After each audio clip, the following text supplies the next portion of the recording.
नमस्कार, अखबार रिपोर्टर के इस अंक में आपका स्वागत है। पाकिस्तान का मतलब क्या? ला इलाहा इल्लल्लाह। अब आप सोच रहे होंगे कि मैं ये क्या बोल रहा हूँ। जी हाँ, आज इसी पर आज हम चर्चा करने वाले हैं। बात शुरू करें इससे पहले आपसे हमारी गुजारिश है कि आप हमारे चैनल को लाइक कर दीजिए, शेयर कीजिए और सब्सक्राइब जरूर कर दीजिएगा। तो चलिए शुरू करते हैं। पाकिस्तान का आर्मी चीफ असीम मुनीर ने आज जो बयान दिया है, मतलब ये जो बयान दिया है तो ये पूरे सुर्खियों में है। और सुर्खियों में क्यों है? क्योंकि उन्होंने टू नेशन थ्योरी की बात की है। जी हाँ, वही टू नेशन थ्योरी जिसे जिन्ना ने 1944 में बोला, 40 में बोला था कि पाकिस्तान का मतलब क्या? ला इलाहा इल्लल्लाह।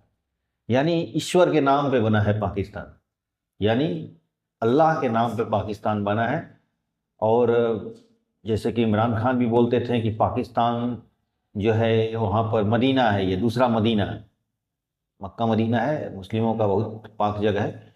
तो पाकिस्तान को बोल रहे थे कि वो मदीना है, रियासत मदीना की बात करते। मोहम्मद साहब किसी ज़माने में जब मदीना बनाए थे तो उस समय मदीना बहुत ही गरीब और वहाँ पर गुर्बत में लोग रह रहे थे, और बाद में वो बहुत आज मदीना बहुत आगे निकल गया है सऊदी अरबिया में।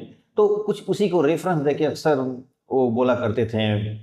इमरान खान जो चीफ प्राइम मिनिस्टर थे पाकिस्तान के, आज जो पाकिस्तान के आर्मी चीफ हैं असीम मुनीर, उन्होंने भी यही बात बोला, टू नेशन थ्योरी की बात किया। उन्होंने बोला कि हम इंडो से अलग हैं, हम जो हैं हमारी कल्चर अलग है, हमारा रहन सहन अलग है, हमारी लिटरेचर अलग है, हमारी फिलोसफी अलग है। उन्होंने बहुत कुछ लंबा चौड़ा इस तरह का अपना बात बोला। यही बात जिन्ना भी बोले थे 1940 में। अब आप पूछेंगे इसमें नया क्या है? जब जिन्ना ने बोला देश भी बन चुका है पाकिस्तान धर्म के नाम पर, तो फिर ये दोबारा इसका मतलब क्या है? तो यही बात मैं बताने वाला हूं कि दोबारा ऐसा क्यों है। दरअसल पाकिस्तान शुरू से ही, पाकिस्तान जब से बना, अब बड़े इनसिक्योर कंट्री है वो। मतलब हमेशा उसको अपने अस्तित्व को लेकर एक भय बना रहता है। जब पाकिस्तान बन गया है तो अब अस्तित्व के लेकर उसमें भ्रम क्या रखना। लेकिन ऐसा है क्योंकि पाकिस्तान धर्म के नाम पे बना था, इस्लाम के नाम पे बना था। और जो आपको पता है कि ये टू नेशन थ्योरी का जो बात कही गई थी, अल्लामा इकबाल ने बोला था, ये शुरुआत की थी। बाद में जिन्ना ने उसको समर्थन दिया और आगे बढ़ाया, और बाद में अंत में 16 अगस्त 1946 को एक डायरेक्ट एक्शन डे शुरू हुआ था। और उसके बाद काफ़ी दंगे फसाद हुए, काफ़ी करीब 2 करोड़ लोग, ऐसा कोई क्लियर साफ सुथरा तो कोई डेटा नहीं है, लेकिन लगभग 2 करोड़ लोग इस दंगे में मारे गए थे। तो ये चीज़ इतने खून खराबा, और अंग्रेज भी काफ़ी डर गए थे। क्योंकि अंग्रेज इसलिए डर गए थे कि भाई इतना खून खराबा वर्ल्ड वॉर में तो हुआ ही था, दोबारा इंडिया में जितना वर्ल्ड वॉर में जितना लोग मारे गए थे सेकेंड वर्ल्ड वॉर में, उतना अकेले इंडिया में मारे गए थे दंगे में। हिंदू मुस्लिम जो राइट हुई थी उतने मारे गए थे। तो एक तरह से बुरी तरह डर गए थे अंग्रेज, और जल्दी जल्दी वो देश को छोड़ के भागना चाहते थे। इसलिए उन्होंने आनंद फानंद में 1947 में देश को आज़ाद करके और 2 देशों को बांट कर अलग हो गए, अब निकल गए देश से। तो ये चीज आखिर ये शुरुआत कहाँ से हुई टू नेशन थ्योरी का शुरुआत? देखिए, आपको पता ही होगा कि टू नेशन थ्योरी का शुरुआत तो सर सैयद अहमद खान ने ही दे दिया था। मतलब करीब सर सैयद अहमद खान जो अलीगढ़ विश्वविद्यालय के एक तरह से फाउंडर हैं, उनको बात कर रहा हूँ, उन्होंने ही दे दिया था। लेकिन तो पर भी वो एक इसी तरह इशारों में बताया था, उसको उनके बातों पर कोई लोगों ने इतना सीरियसली लिया नहीं था। लेकिन फिर अंग्रेजों ने बंगाल विभाजन कर दिया। उन्होंने देखा था कि भाई इस देश पर राज करना है तो पहले धर्म के नाम पे तोड़ना जरूरी है। तो बंगाल विभाजन किया, लेकिन इसका उल्टा रिएक्शन हुआ। लोग मांग करने लगे कि नहीं भाई, हम बंगाल को विभाजन मत करो, एक करो। तो फिर बाद में वो लोग एक करना भी पड़ा। फिर बाद में अब उन्होंने देखा कि इस तरह नहीं होगा, थोड़ा कुछ काम करना पड़ेगा। और काम करना पड़ेगा कि धर्म के नाम पर इन लोगों को लड़ाना होगा। और उसके लिए उन्होंने, और देखिए, लड़ाने का एक बड़ा अच्छा स्कीम होता है। किसी एक को कुछ दो, उसको फायदे बताओ, और दूसरे को मत दो। तो जाहिर सी बात है, कन्फ्लिक्ट्स पैदा होने लगती है। अब कैसे होती है? जैसे अंग्रेजों ने मुसलमानों को सेपरेट इलेक्ट्रोल दे दिया। यानी सेपरेट इलेक्ट्रोल का मतलब होता है कि मुसलमान ही से मुसलमान को वोट दे सकता है। यानी अपने कोई कैंडिडेट को खड़ा करेगा और अपने खुद देगा, उसको हिंदू लोग या दूसरे धर्म के लोग नहीं देंगे। यानी उनको अपने नेता चुनने के लिए सिर्फ मुसलमान अपने नेता खुद चुन सकते थे। इस तरह का उनको एक अधिकार मिला था।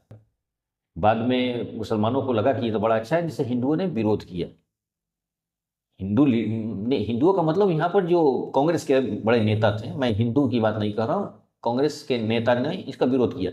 लेकिन अंग्रेजों ने इस तरह मतलब जहर भर दिया मुसलमानों के अंदर कि देखिए ये लोग आपके बेनिफिट्स नहीं चाह रहे हैं, ये लोग आपके विरोधी हैं। ये देखिए, ठीक आज उसी तरह जिस तरह थोड़ा नहीं समझ में आ रहा था, आरक्षण की वो लेके चल जाते हैं। आरक्षण से बहुत लोगों को लाभ मिला होगा, लेकिन बहुत लोगों को लाभ मिला मतलब, लेकिन बहुत लोगों ने, बहुत कुछ लोग को ही लाभ मिला, पूरे समाज को नहीं लाभ मिला है। लेकिन अगर कोई इसका विरोध करता है कि भाई आरक्षण से तो पूरे समाज को लाभ नहीं मिलता है, उस थोड़े से ग्रुप्स को लाभ मिल रहा है, तो अब आपको तुरंत आरक्षण विरोधी साबित कर दिया जाएगा और ये कहा जाएगा कि देखिए हमारे अधिकारों के लिए ये विरोध कर रहे हैं। लेकिन ये नहीं समझ सकते हैं कि इससे हिंदुओं को तोड़ा गया है। हिंदू धर्म में एकता नहीं रह पाएगी। इसके नाम पर लोग जातियों में बटेंगे और धर्म में जातियों में बटेंगे, अलग अलग ऊंच नीच, ऊपर अपर कास्ट लोअर कास्ट, ये जात वो जात, ये ओबीसी एसटी एसी, मतलब इसमें पूरी तरह बट जाएंगे। फायदा तो चंद कुछ लोगों के ही होगा। हर एक ग्रुप में एससी एसटी का जो ग्रुप है उसमें कुछ लोगों को ही उसका बेनिफिट मिल रहा है। ओबीसी में कुछ जातियां, दो चार जातियां ही उसकी बेनिफिट उठाती हैं। लेकिन वो लोग जिनको आज तक एक प्रतिनिधि भी नहीं मिला, लेकिन वो लोग भी उस ग्रुप में जुड़ने की वजह से वो लगता है कि इससे आरक्षण से हमारा बहुत कुछ लाभ हो जाएगा। खैर उससे हम नहीं जाते हैं, इससे थोड़ा टॉपिक ये हो जाएगा। ठीक इसी तरह का कुछ बेनिफिट्स मुसलमानों को दिया गया था और इससे जो कांग्रेस के नेता नाराज हो गए। और कांग्रेस के नेता जब नाराज हो गए कि भाई ये तो गलत है, इससे तो हिंदू मुसलमान में फूट आ जाएगी।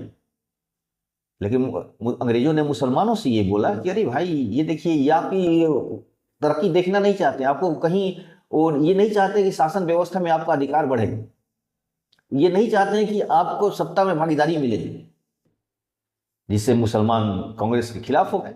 और नतीजा यही हुआ कि धीरे धीरे जाकर टू नेशन थ्योरी, यानी जिन्ना ने साफ बोल दिया कि मुस्लिम और हिंदू दो राष्ट्र हैं, दो अलग अलग सेपरेट राष्ट्र हैं और दोनों को अलग हो जाना चाहिए, क्योंकि दोनों का कुछ मिलता ही नहीं, दोनों एक दूसरे के अपोजिट भी हैं।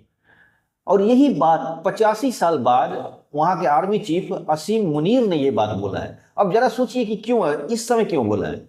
दरअसल इस समय भी पाकिस्तान बुरी तरह से बिखराव के कगार पर है। अब ऐसे कगार पे आ गया है कि एक तरफ बलूचिस्तान में प्रॉब्लम हो रहा है, जो पीओके में प्रॉब्लम हो रहा है, तो बार बार वो चीजों को वो याद दिलाकर ये कहने के लिए कम से कम आप लोग लड़िए मत। हम लोगों का जो जन्म हुआ था, यानी पाकिस्तान का निर्माण हुआ था ला इलाहा इल्लल्लाह के नाम पर। यानी पाकिस्तान में अक्सर ये नारे दिए जाते हैं कि पाकिस्तान का मतलब क्या, ला इलाहा इल्लल्लाह, अक्सर नारे दिए जाते हैं। लेकिन वहां पर होता क्या है कि मुसलमानों को, अब में एक समुदाय है अहमदिया। भुट्टो साहब ने मोहम्मदियों को गैर इस्लामिक कर दिया, मतलब उन्हें बोला कि इस्लाम के लोग नहीं हैं। और रही कसीर जियाउल हक साहब ने कर दिया कि उनको इस्लामिक प्रैक्टिस से अलग कर दिया, कुरान पढ़ने से अलग कर दिया, उनके लिए अलग मस्जिदों का निर्माण होने लगा। मतलब एक तरह से वो लोग इस्लाम, पाकिस्तान में रहकर इस्लाम होकर, मतलब मुस्लिम होकर ही इस्लाम से अलग है।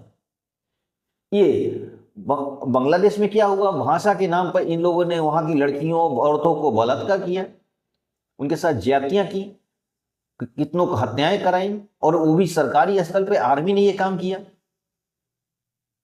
और बांग्लादेश बन गया। यानी पूर्वी पाकिस्तान जो था वो बांग्लादेश बन गया। बलूचिस्तान में क्या हो रहा है, अक्सर वो बोल रहे हैं, उन्होंने ये भी बोला है कि भारत की 13 लाख जो आर्मी है हमारी कुछ नहीं बिगाड़ सकती है। तो ये जो मुट्ठी भर 1200-1400 आतंकी है हमारा क्या बिगाड़ लेंगे। बलूचिस्तान में जो सेपरेटरी थे उनकी बातें कर रहे हो, जो सेपरेट अलग अलग नेशन की जो बात कर रहे हैं, बलूचिस्तान अलग देश की मांग हो रही है वहां पर। तो उनको यानी ये बातें उठाने का मतलब यही है, साफ तौर पर इनडायरेक्टली वो ये कहना चाहते हैं कि पाकिस्तान आज अपने अस्तित्व की लड़ाई लड़ रहा है, उसे बिखराव का डर पैदा हो गया है। इसीलिए वो बार बार ये बातें कह रहे हैं कि पाकिस्तान का मतलब क्या है, ला इलाहा इल्लल्लाह, यानी इस्लाम के नाम पर एक हो जाओ। और ये कोई नारा आज का नहीं है, ये जिन्ना ने नहीं दिया, ये हजारों साल से इसे चलते आया है। यानी जब जब मुस्लिम शासकों के नीचे से गद्दी खिसकने लगती थी, उस हमेशा वो चिल्लाने लगते थे इस्लाम के नाम पर एक हो जाओ। यानी इस्लाम एक सत्ता पाने का शुरू से ही एक हथियार था। अगर मैं गलत हूं तो हिस्ट्री से जुड़े हुए लोग इस बात को मुझे करेक्ट कर सकते हैं, क्योंकि क्या ऐसा नहीं होता था कि जब भी उनकी गद्दी को खतरा पैदा होता था तो उनमें से जो लोग उलेमा वर्ग के आगे जो बादशाह होते थे नतमस्तक हो जाते थे, आप बोलते थे कि भाई आप जैसा चाहें वैसा होगा, आप लोग हमारे लिए माहौल तैयार कीजिए। तो शुरू से हो रहा था इसी चीज को धर्म के नाम पर, चाहे वो सर सैयद अहमद खां हो, चाहे आगा खां हो, चाहे वो मोहम्मद इकबाल हो, चाहे वो जिन्ना हो, सब ने वही थ्योरी को इस्तेमाल किया और सब ने उसी हथियार को इस्तेमाल किया। और आज वही हथियार को असीम मुनीर जो वहाँ के आर्मी चीफ हैं, उन्होंने भी यही फॉर्मूला वो इस्तेमाल किया है। यानी कहीं ना कहीं अब सत्ता के लिए पाकिस्तान का अस्तित्व अब खतरे में है। ये बातें अब पूरी इंटरनेशनल अलग अलग सोसाइटी के लोग, अलग अलग जो मीडिया सेक्टर से जो इंफॉर्मेशन आ रही है कि पाकिस्तान बुरी तरह से आज अपने आप को असुरक्षित महसूस कर रहा है, पाकिस्तान अपने अस्तित्व की लड़ाई लड़ रहा है। उसे डर है कि कहीं ना कहीं हम बिखर जाएंगे। और आज अगर ऐसा हुआ तो पाकिस्तान कई टुकड़ों में टूट जाएगा। जब उन्होंने कश्मीर को लेकर उन्होंने बोला कि हमारे भाई लड़ रहे हैं, वो अक्सर जो रटा रटाया भाषण वो अक्सर देते रहते हैं, तो भारत ने भी प्रतिक्रिया दिया। भारत के विदेश मंत्रालय ने भी ये बात बोला कि भाई आप अपना संभालिए, हमारा कश्मीर ठीक ठाक है, और जो भी बात करना है जरा पीओके में बात कर लिया जाए कि तुम कब पीओके को छोड़ रहे हो। ये बातें भारत के विदेश मंत्रालय ने प्रतिक्रिया, लेकिन भारत का विदेश मंत्रालय प्रतिक्रिया नहीं देता। लेकिन चूंकि वहां के आर्मी चीफ ने बोला था, और आर्मी चीफ का मतलब होता है कि वहां के एक तरह से प्राइम मिनिस्टर या प्रेसिडेंट जो भी कहिए, क्योंकि वो वहां पाकिस्तान, जब से पाकिस्तान बना है, जब से ला इलाहा इल्लल्लाह के नाम पे पाकिस्तान बना है, तब से वहां आधे समय तक सत्ता आर्मी ही चलाया है। वहां टॉफी से लेकर सुई से लेकर रियल एस्टेट सब आर्मी काम करती है। लोग अक्सर कहते हैं कि दुनिया के पास एक आर्मी होती है, लेकिन पाकिस्तान में आर्मी के पास एक पूरा का पूरा देश है। तो असीम अहरूर ने यही बातें बोली है कि ला इलाहा इल्लल्लाह, टू नेशन थ्योरी, ये बड़ी बड़ी बातें की हैं। देखिए एक वजह है, यहाँ पर उन्होंने एक तीर से कई निशाने लगाने की कोशिश की है। एक तो जो वक्फ बिल यहाँ पर पेश हुआ है, इसलिए वो एक सांप्रदायिक दंगा भी भड़काना चाहते हैं।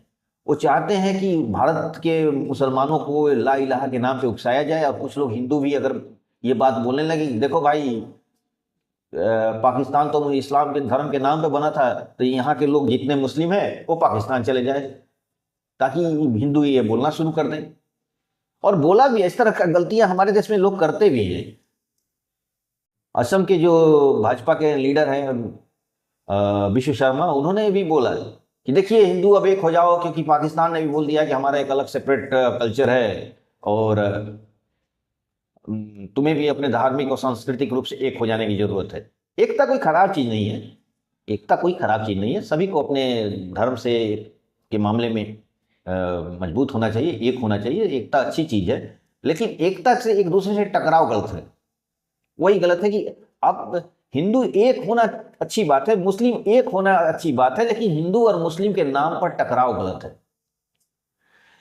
जिन्ना को ये बात विश्वास दिलाई गई थी कि आप जब हिंदुस्तान आजाद हो जाएगा, अंग्रेजों से अलग हो जाएगा, तो मुसलमानों को प्रतिनिधित्व नहीं मिलेगा। क्या भारत में आज प्रधानमंत्री नहीं, भारत में क्या कोई एमपी एमएलए नहीं बनते हैं? क्या राष्ट्रपति नहीं बनते हैं? चीफ जस्टिस ऑफ इंडिया नहीं बनते हैं? बनते हैं, किसी ने रोका नहीं है। अरे भारत में तो कोई ऐसा है ही नहीं जिसको वोट जनता दे देगी, अगर जिसके फेवर में दे देगी। बहुत सारे जगह पर मुस्लिम मेयर हैं, पूरे शहर के का अधिकार उनके ऊपर है, उन्होंने हिंदुओं ने दे दिया उनको। बहुत सारे ऐसे शहर हैं देश में, तमाम तरह के जिले हैं जहाँ के जिलाधिकारी मुस्लिम हैं, यानी पूरे जिले का जिम्मेदारी उनको दे दी गई है। तो ये भारत में कभी संविधान में ऐसा लिखा ही नहीं गया है कि दोनों का कोई अलग अलग ये होगा विचार, मतलब संविधान कोई भेद नहीं करता है। तो पाकिस्तान ये बात उस समय जो उनको लग रहा था कि सत्ता के लिए कि भाई हमें सत्ता का अधिकार नहीं मिलेगा, ये उनकी थ्योरी गलत साबित हुई। और दूसरी चीज कि पाकिस्तान में मुस्लिम ही माइनॉरिटी, उस जमाने में जब भारत और पाकिस्तान का बंटवारा नहीं हुआ था तो उस समय मुस्लिम ही माइनॉरिटी में नहीं, तो उससे ज्यादा माइनॉरिटी थी, चाहे जैन हो, सिख हो, बुद्धिस्ट हो, पर्शियन, जोरास्ट्रियन हो, ये लोग तो ज्यादा माइनॉरिटी थे, लेकिन उन्होंने तो कभी नहीं मांग की कि हमें अलग देश चाहिए। जाहिर सी बात है कि फूट डालो और शासन कर लो का अंग्रेजों ने अच्छा खासा फॉर्मूला बनाया था और उस पर काम हुआ। और आज की भी सरकारें बहुत सारे इस तरह के कानून बनाते रहती हैं भारत में भी, ताकि अपना उल्लू सीधा किया जा सके, और इसको जनता का विरोध करना चाहिए। तो आज के बस इतना ही, नए के साथ फिर आपसे मुलाकात होगी। आपसे हमारी गुजारिश है कि आप हमारे चैनल को लाइक कीजिए, शेयर कीजिए, सब्सक्राइब जरूर कर दीजिएगा। धन्यवाद।